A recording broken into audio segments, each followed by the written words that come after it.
Yeah, the returning players have been very good. Wallabies, you know, into our second week now, have been excellent, as has Benny A and one or two others. So just Christian and Poe to come back now.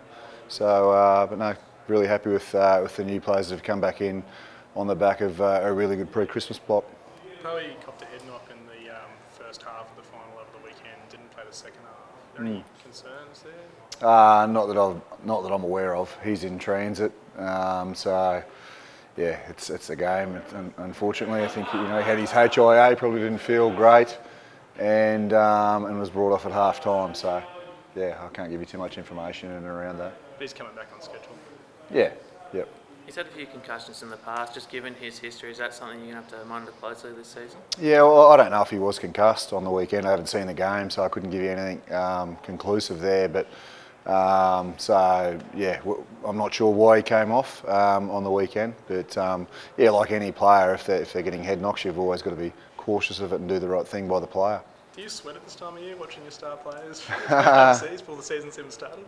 Look, you like them to come back in one piece. Yeah, it is. It's it's a good opportunity, and that's rugby. There's always that risk element, I suppose, but it is what it is, so we just got to deal with it and trust that they prepare themselves as well as possible, and they're ready for the collision component of the game, and just cross your fingers they get through in one piece. Henry just mentioned he'd spoken to a few clubs in Europe over the Christmas break. He wants to make a decision on his future in the next days and weeks, he said. Does that make you a bit nervous as one of your star players potentially leaving? Oh, look, we want to keep Henry. I've said it a number of times. He's been at the club a long time. He's part of the community now in Canberra. He's highly respected from a rugby point of view, and then just the work that he does throughout the community. So, look, the clubs overseas, there's always going to be that financial element to it, isn't there? It's been spoken about a number of times in the past. Henry knows we want to keep him. He knows how important he is to this team. And at the end of the day, it comes down to his individual decision. So you just communicate with the player, and obviously we're keen for him to stay around and continue to contribute because he's still got a lot to offer. Obviously, it's a professional game, and it is a huge financial incentive. Can you kind of appreciate that completely? That why a player would leave? Yeah. There's individual motivation, and if a player chooses to leave, whether he's 24, 25, or whether he's 30, 31, that's the player's choice. All we can do is offer a program that's where they know that they're getting better every day, where they're improving as a footballer, and a program where they want to be involved in. Are you in a good position, do you think, building stocks under a player like Henry for when he does eventually depart? Yeah, I think so. I mean, look, we've reintroduced the academy now, and that's it's only in its early days, but the whole thought process in and around that is so that we're producing our own, and we want to get to the stage where we've got a conveyor belt of talent coming through our system. So it's early days with the academy, but that's certainly something that we're thinking about in terms of long-term success. You've said that it's all going to come down to form, who's going to get those spots in those opening rounds. Have there been any bolters this summer, or any blokes that have impressed more than you anticipated? Look, they've all been good. I don't really want to single anyone out. I think they've all performed really well. Like we had an excellent 4 weeks leading to pre-Christmas, and since we've returned, we've continued to train at an intensity and a level where as a coaching group we're happy. We know that we've got to continue that. We've got a lot of work still to get through, but I think there's 39 players in the squad. They've all been excellent in terms of fronting up day in, day out with the right attitude and intent to get better, and that's all we can ask. That's the guys that have been fit and healthy, and then obviously a few boys that have been rehabbing injuries.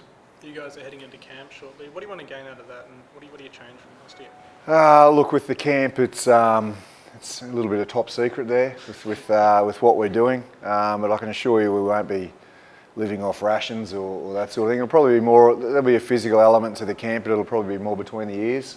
We've done a lot of work over the last couple of years on developing our leaders, and that'll continue. So challenge them from a rugby point of view, and also challenge them with a couple of different little activities. Is that sort of where you can determine perhaps captain and co-captain? When do you reckon you make that I probably wouldn't do that off the back of the camp. We'll make an announcement there over the next couple of weeks, but those sort of 3 days together in a group where you challenge them, it's I think you find guys that have got leadership qualities that you're probably not aware of at the time. See how the young guys step up, see how the old guys handle a few different things, and just work with the players from there. But from a captaincy point of view, I mean, all the names have been mentioned. We'll announce something over the next few weeks leading into the first trial. How is that decision made? Is it your decision? Is it a vote? Or how do you do that? Look, at the end, it's my decision. But I think one thing we do well as a group is that we make sure I certainly don't claim to know everything, and I'll talk to my coaches, my assistant coaches. I'll talk to other players. I'll talk to Michael Thompson, and we'll make a decision that we think's best for the club. So, but at the end of the day, it's my call, and but I'm comfortable with the leaders we've got in the club and the guys that we've got to pick from. How much of an influence will there be from the top down, particularly after last year going into the June series? Michael Checker said that a few of the Super Rugby clubs, or that a few of the players weren't fit enough. How much of an influence will it have from the Wallabies in coming down? Oh, look, I think there's we're trying to get alignment there with the franchises and the ARU, and from an athletic performance point of view, that's important. Making sure that that when they do go into that Test series against Ireland, that they've got a group of 30 players or however many Michael decides to pick, that they're in condition to play international rugby. And look, going off the program that we're offering here and how our boys are training, we'll be pretty comfortable with the level that they'll be at.